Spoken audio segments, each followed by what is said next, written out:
Welcome back to the Chelsweets kitchen. Today I'm sharing this super sassy reindeer cake. So this cake is made using two of my favorite flavors, which are peanut butter and chocolate. So I'm starting off with a base that is a chocolate peanut butter cake layer, and I'm frosting it with a thick layer of peanut butter buttercream. So to get this color, I also added in a tiny bit of cocoa, but the main flavor here is peanut butter. On top of that frosting, I'm adding a generous swirl of chocolate ganache. So this is the same recipe as my chocolate ganache that I use to make drips on my cakes, and I'll include the link in the upper right corner. So next I'm adding on a 7-inch cake layer that is a peanut butter cake layer, and this is the same batter as I used to make that bottom layer, but I didn't add cocoa to it. The full recipe for this cake is up on chelsweets.com, so if you have any questions or if you want to recreate it, you can head over there and check it out.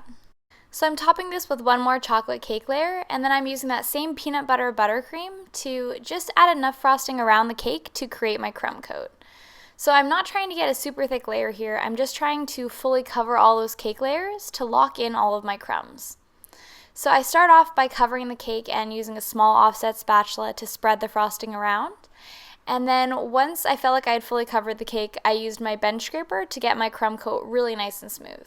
And remember that the smoother you get your crumb coat, the easier time you'll have getting a really nice finish with your second layer of frosting.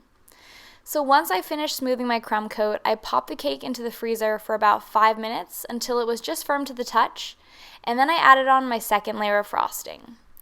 So the second layer is made with a chocolate peanut butter buttercream. It's quite a mouthful. And I'm adding a really generous layer just because I love frosting. If you aren't as big of a fan of it as I am, you could always add a thinner layer, but it does make it easier to smooth when you have a little bit of extra frosting on there. If you want to see an in-depth tutorial on how I smooth frosting onto my cakes, you can click the link in the upper right corner, or you can find the video on my Baking Basics playlist. Next, I went to work creating the mouth for my reindeer. So I used some white fondant and a circle cutter to cut out its nose area. So once I secured that in place using a bit of additional buttercream, I used the same size circle cutter to begin to shape the area of the reindeer's eyes. So I shaped these kind of into soft triangles, for a lack of a better way to describe this shape. And once I felt like they were aligned and matched, I added a little dab of buttercream onto my cake and then gently pressed them into place. So at this point in time, my cake had chilled a bit more, so it was necessary to add a little bit of more buttercream to stick the fondant in place. Then I set to work on the reindeer's eyes. So these eyes are much different than the normal kind of cartoonish eyes that I make, but I really loved mixing it up and I had a blast making them. I used some edible gold paint to create the irises, and I also added on some little white dots to give the eyes a little bit more life and dimension. In addition, since this is a sassy reindeer cake, I decided to add on some eyelashes as well. I felt like they really added a great feminine touch and gave the cake so much more character.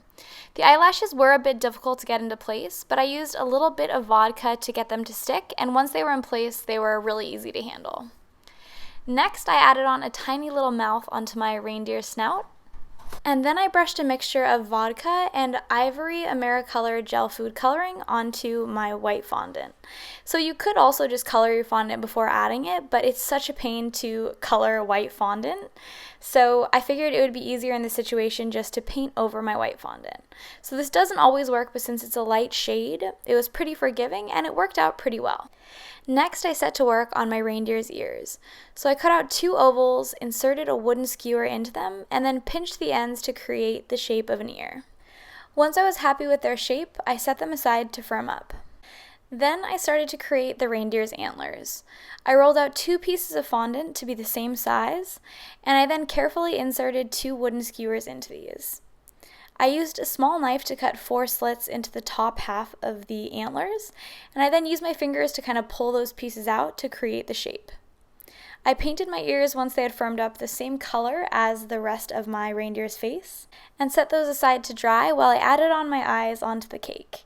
So I used a little bit of the vodka to help my eyes stick onto the areas that I had already painted, and then made sure they were aligned. Then I added on my ears and my antlers. So the bamboo sticks are great for helping these accents stay in place in the cake, and also for handling them while they're still drying. So that's it, our sassy reindeer cake is complete.